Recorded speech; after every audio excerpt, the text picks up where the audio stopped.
Thank you for plugging into this Family Life News podcast, streaming issues-driven, family-focused news.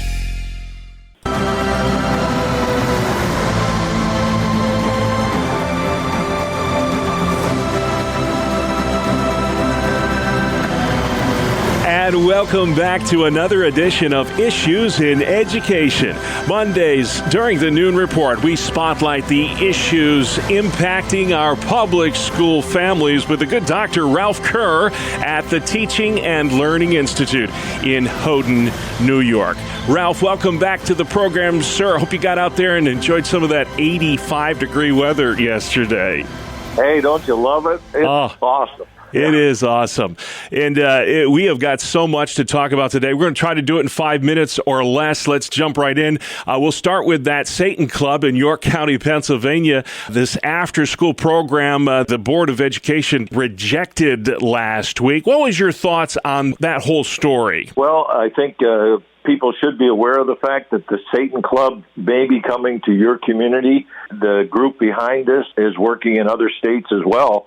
And certainly in this case, the board, I think the vote was 8-1 against letting the club be formed. And according to the board policy, the board has the right to decide which groups are going to use the school buildings. The problem with that, however, is that under federal law, any school that gets federal money is actually subject to the Equal Access Law, which says that a district either is open, and by that I mean that any group can use their facility, or they're closed, which means nobody can use the school. So in this case, if they have other groups using the school, I think they're going to be faced with a long and expensive lawsuit over this decision. Yeah, and I know the litigation is continuing there in York County, Pennsylvania. Let's go from Pennsylvania to Florida. The education department there says more than 40% of the math textbooks contain information about gender identity and critical race theory. So they've been thrown out. They've kind of cleaned house there in Florida. The governor has promised to do this. A lot of folks are wondering, Ralph, what does critical race theory have to do with math? Why would it be in there anyway? Well, that's a really good question if people are thinking about it. Usually when you think of math, you think of 2 + 2 is 4. It's been a few years, right? Yeah, I know.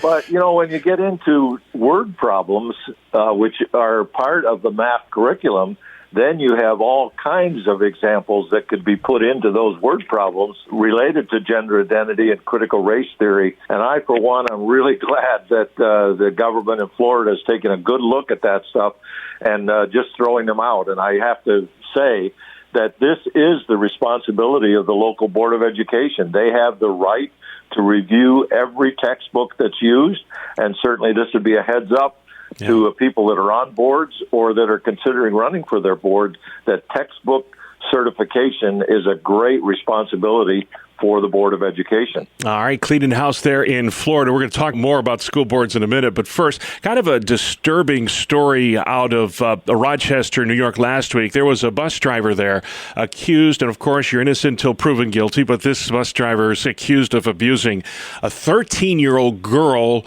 using a school van. We've talked so much on this program about the desperate need for bus drivers in districts all over New York and Pennsylvania. Because of that dearth of drivers, do you think districts may be hiring people they shouldn't be? Well, I certainly hope that's not the case. And in this particular case in Rochester, this driver had actually worked for the district for 3 or 4 years. So not to say that they weren't desperate for drivers then, but not as desperate as they obviously are now. The district obviously did fire the driver, so we'll see what happens with that. But it's just pathetic that an adult would take advantage of a child like that. Really scary stuff there for sure. And then I don't know if there's a link to this article on your website, Ralph, and we'll give that website in just a minute here. But, you've been clamoring for Christians for several years to become more involved in public education, whether you homeschool, private school, whatever, get involved. And apparently the Reverend Franklin Graham has been listening to you, Ralph. It's about time somebody has. Tell us what he said recently about why this is so important that Christians get involved at the local school board level. Yeah, well, actually, I was thrilled when I saw this. I'm just going to read it exactly as he said it. This is a direct quote from the Reverend Franklin Graham. We need to get Christian men and women to run for school boards. I think the most important elected official is a school board member. All right. Amen. Amen indeed.